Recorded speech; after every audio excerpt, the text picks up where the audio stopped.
Welcome to my YouTube channel A Q. कैसे हैं आप सब। तो आज हम इंडियन पॉलिटी पढ़ेंगे। भारतीय राज्य व्यवस्था। भारतीय राज्य व्यवस्था के अंतर्गत हम लोग संविधान के बारे में पढ़ेंगे। Indian constitution. इंडियन कॉन्स्टिट्यूशन कहाँ से आया, इसकी क्या ज़रूरत पड़ी, और भारतीय संविधान को किस संविधान से लिया गया है, किन नेताओं ने इन संविधान को बनाया है, इस सब के बारे में आज हम पढ़ेंगे। तो संविधान क्या है? संविधान एक वैधानिक दस्तावेज है जिसके द्वारा राज्यों का गठन किया जाता है, जिसके द्वारा राज्यों का शासन संगठित होता है, वह संविधान होता है। संविधान, हमारे भारत का संविधान पूरे देश का सबसे बड़ा और लिखित संविधान है। आइए हम बात करते हैं संविधान की प्रमुख विशेषताएं और प्रस्तावना के बारे में। तो संविधान की प्रमुख विशेषताएं क्या क्या हैं? जो हमारे संविधान है, हर संविधान का एक दर्शन होता है। तो भारत का संविधान भी एक दर्शन है जो जवाहरलाल नेहरू द्वारा प्रस्तुत उद्देश्य प्रस्ताव में निहित है। उद्देश्य प्रस्ताव क्या है? उद्देश्य प्रस्ताव हमारे संविधान की उद्देशिका है, जिसे प्रियम्बल कहते हैं। प्रियम्बल यानी प्रस्तावना।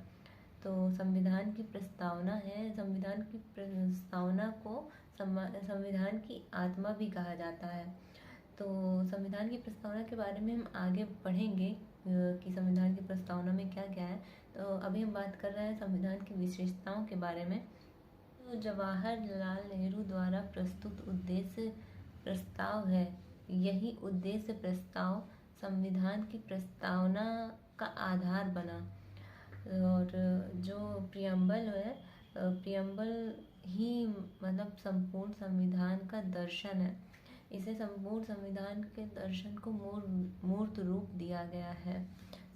तो प्रस्तावना को संविधान की आत्मा भी कहा जाता है, ये हम आपको बता ही चुके हैं। तो आइए हम बात करते हैं अब संविधान की प्रस्तावना के बारे में। संविधान की प्रस्तावना को संविधान सभा में 22 जनवरी 1947 को स्वीकार किया गया था, जिसे जवाहरलाल नेहरू द्वारा 13 दिसंबर 1946 को उद्देश्य प्रस्ताव के रूप में उसको प्रेजेंट किया गया था। तो संविधान की प्रस्तावना में एक चीज़ याद रखिएगा, संविधान की प्रस्तावना का एक एक वर्ड हमें याद होना चाहिए कि संविधान की प्रस्तावना में क्या लिखा गया है।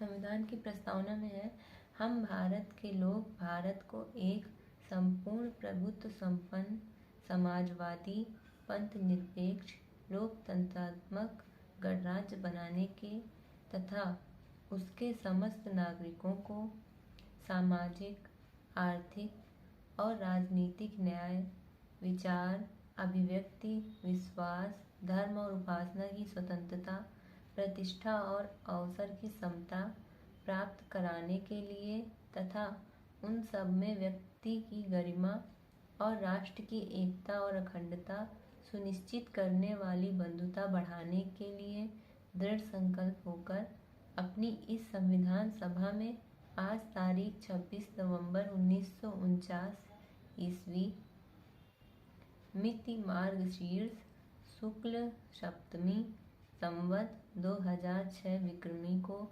एतद द्वारा इस संविधान को अंगीकृत, अधिनियमित और आत्मर्पित करते हैं। यह संविधान की प्रस्तावना है।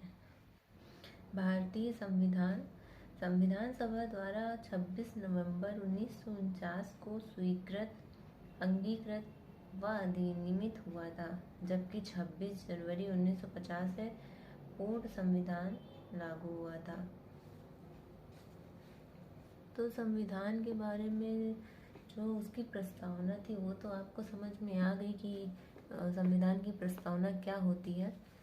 और जो संविधान को 26 जनवरी के दिन लागू करने का जब निर्णय लिया गया था, तो भारतीय राष्ट्रीय कांग्रेस के द्वारा लाहौर अधिवेशन का वो दिसंबर 1929 में हुआ था। तो लाहौर अधिवेशन में की गई घोषणा तथा 26 जनवरी 1930 के दिन को पूर्ण स्वराज दिवस के रूप में मनाए जाने के कारण लिया गया। संविधान सभा की पहली बैठक 9 दिसंबर 1946 को हुई थी। संविधान के फाइनल ड्राफ्ट को बनाने में लगभग 2 साल 11 माह और 18 दिनों का समय लगा था।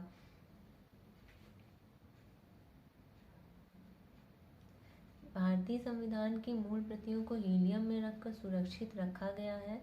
भारतीय संविधान पूर्णतः हस्तलिखित है। इसे श्री प्रेम बिहारी नारायण रायजादा ने लिखा था। भारतीय संविधान के पृष्ठों को हिंदी संस्करण को सजाने का कार्य शांति निकेतन के कलाकार नंदलाल बोस द्वारा किया गया था। अब आती है सबसे इम्पोर्टेंट चीज़ कि संविधान में कितने अनुच्छेद हैं, कितनी अनुसूचियां हैं और कितने भाग हैं। तो संविधान में सबसे इम्पोर्टेंट है अनुच्छेद। संविधान में कुल 395 अनुच्छेद हैं, 12 अनुसूचियां हैं और 22 भाग हैं। तो अगले वीडियो में हम संविधान के भाग के बारे में पढ़ेंगे, संविधान के कितने भाग हैं। और आज के लिए बस इतना ही। तो कैसा लगा आपको हमारा आज का वीडियो?